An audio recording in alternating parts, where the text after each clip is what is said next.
ዶክተር ተስፋዬ ሮበሌ ይቅርታ ጠየቀ።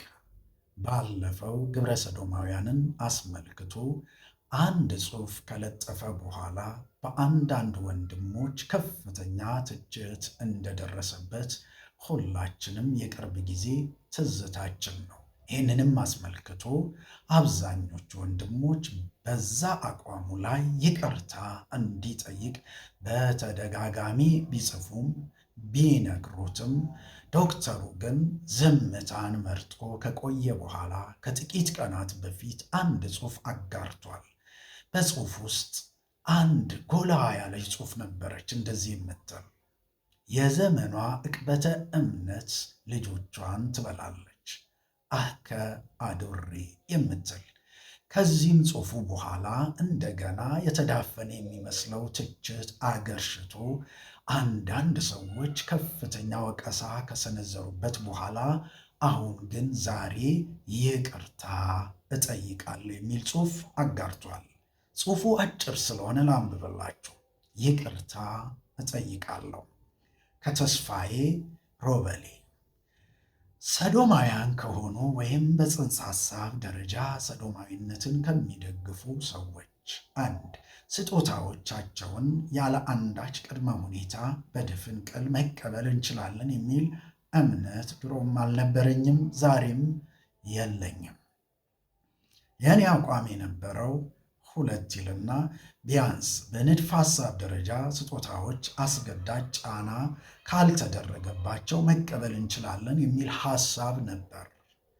ብዙ አስተያየት ሰጪዎችና ሂስ አቅራቢዎች ይህንን በውል የተረዱኝ አይመስለኝም።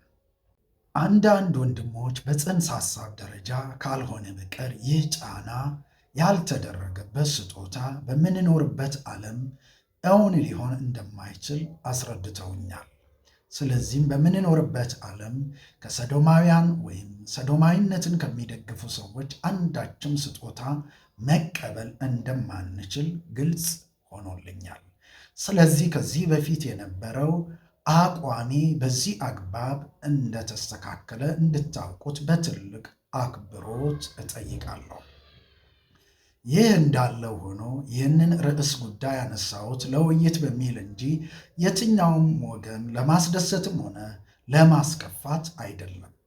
ከወገንተኝነት ተነስቶ ነው የሚሉ አስተያየቶች ስህተት ናቸው። እንደ እውነቱ ከሆነ የመካነ ኢየሱስ መሪዎችም ሆነ የመሠረተ ክርስቶስ መሪዎችን አላውቃቸውም። እንወያይበት የሚለውን ጉዳይ ያመጣሁት በፍጹም ቅን ከሆነ ሕሊና በመነጨ መንገድ ነው። 90% የሚሆነው የአገልግሎት እገዛ የሚመጣው ከቤተሰቤ ሲሆን 10% የሚሆነው ደግሞ ከሁለት ኢትዮጵያውያን አብያተ ክርስቲያናትና አገልግሎቴን ከሚደግፉ ጥቂት ኢትዮጵያውያን ክርስቲያኖች ነው። ይህ እንዳለ ሆኖ ርዕስ ጉዳዩን በማንሳቴ ያዘናችሁ ወንድሞቼና እህቶቼ ይቅርታ እጠይቃለሁ። ተባረኩ።